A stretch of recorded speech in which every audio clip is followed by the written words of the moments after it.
Now CNN's Sanjay Gupta on assignment for 60 Minutes. The chances are good that sugar is a bigger part of your daily diet than you may realize, which is why our story tonight is so important. New research coming out of some of America's most respected institutions is starting to find that sugar, the way many people are eating it today, is a toxin and could be a driving force behind some of this country's leading killers, including heart disease. As a result of these findings, an anti-sugar campaign has sprung up, led by Dr. Robert Lustig, a California endocrinologist, who believes the consumption of added sugars has plunged America into a public health crisis. The story will continue in a moment.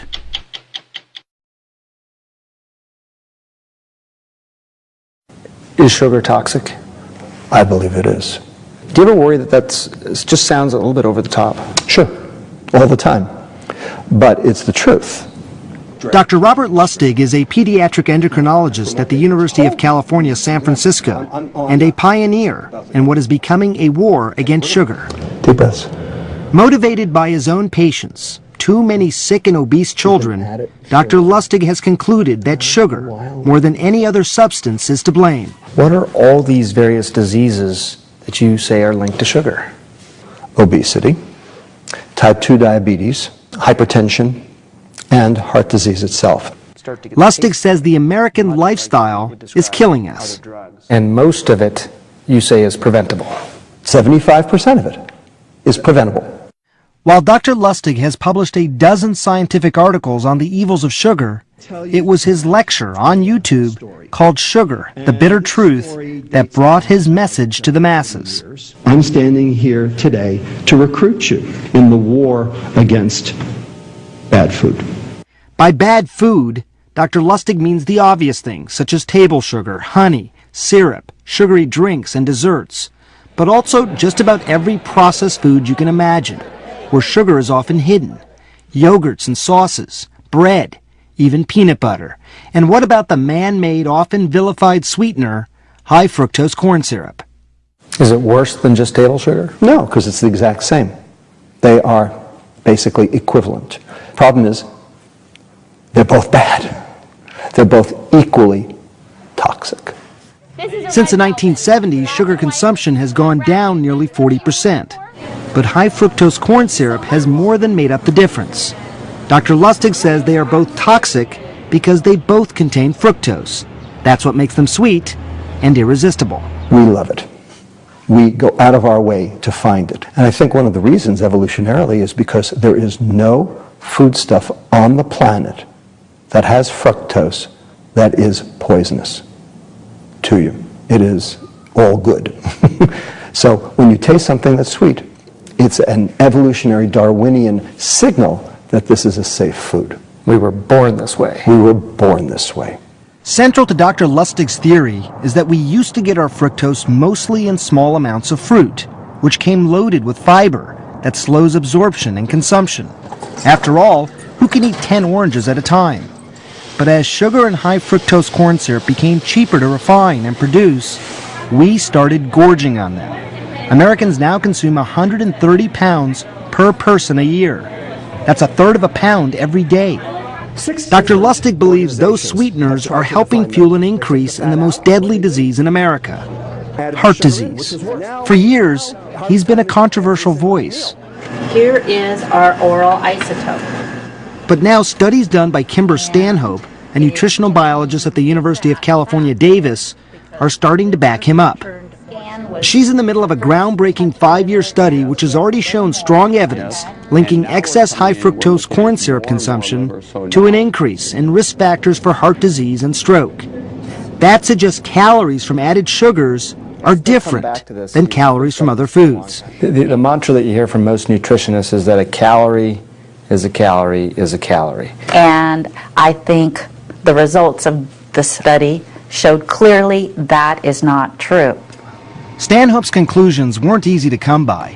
Nutrition studies are expensive and difficult.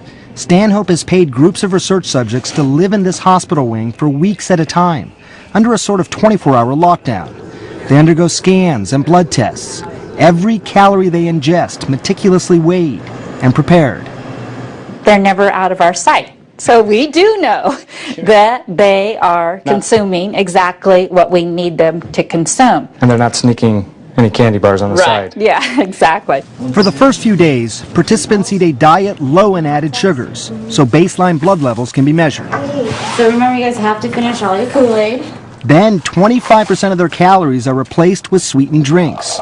And Stanhope's team starts drawing blood every 30 minutes around the clock. And those blood samples? They revealed something disturbing. And what are you starting to see? We found that the subjects who consumed high fructose corn syrup had increased blood levels of LDL cholesterol and other risk factors for cardiovascular disease. How quickly did these changes occur? Within 2 weeks.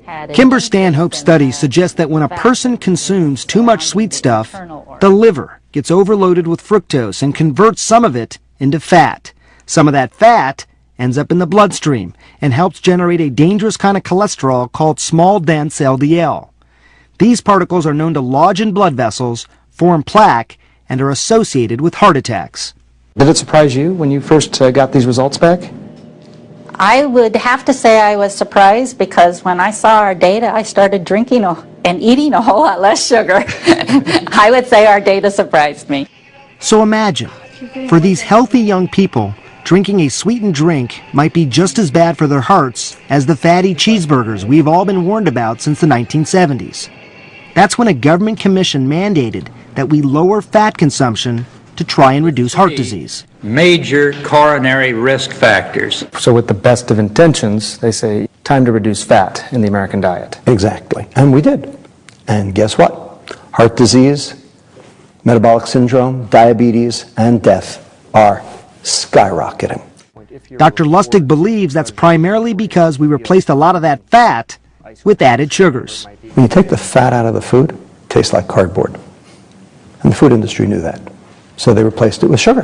This idea that sugar increases this particularly bad LDL, the small, dense particles that are associated with heart disease. Do most doctors, do they know this? No, they do not know this. So this is new. And it turns out sugar has become a major focus in cancer research too. Lewis Cantley is looking at the connection. If you limit your sugar, you decrease your chances of developing cancer. Absolutely. Cantley, a Harvard professor and the head of the Beth Israel Deaconess Cancer Center, says when we eat or drink sugar, it causes a sudden spike in the hormone insulin, which can serve as a catalyst to fuel certain types of cancers. What we're beginning to learn is that insulin can cause adverse effects in various tissues. And of particular concern is cancer.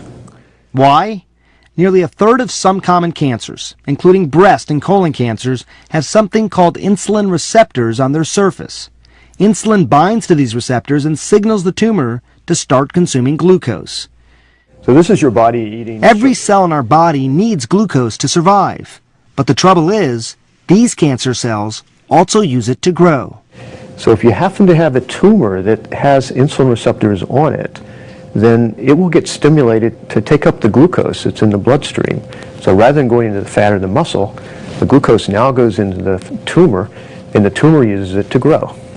So you've just seen that tumor turn blue, which is essentially reflective of the glucose going into it. That's right. So these cancers, much in the same way that muscle will say, hey, I'd like some of that glucose. The fat says, I would like some of that glucose.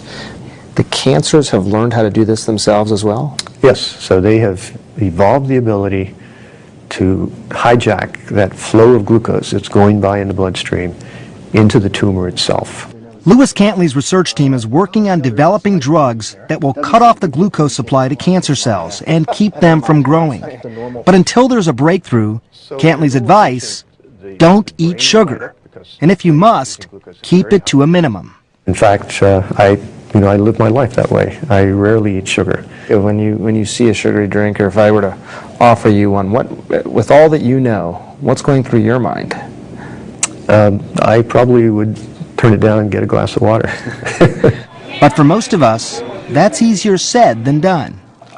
Turns out sugar is much more addictive than I think we had sort of realized early on. Eric Stice, a neuroscientist at the Oregon Research Institute, is using functional MRI scanners to learn how our brains respond to sweetness.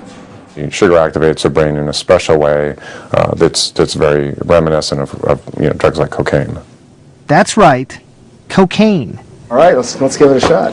I climbed into the MRI scanner to see how my brain would respond. That's a straw that's been rigged to deliver a tiny sip of soda into my mouth. Stay as still as you can, okay? Okay, hi. Just as it hit my tongue, the scanner detected increased blood rushing to certain regions of my brain. In these images, the yellow areas show that my reward region is responding to the sweet taste. Dopamine, a chemical that controls the brain's pleasure center, is being released, just as it would in response to drugs or alcohol. So dopamine's released. That sort of makes me feel good. I'm experiencing some pleasure from having this kick. Right, that euphoric effect. So far be it for people to realize this, because sugar is everywhere. But you're saying this is one of the most addictive substances possibly that we have. It certainly is very good at firing the reward regions in our brain.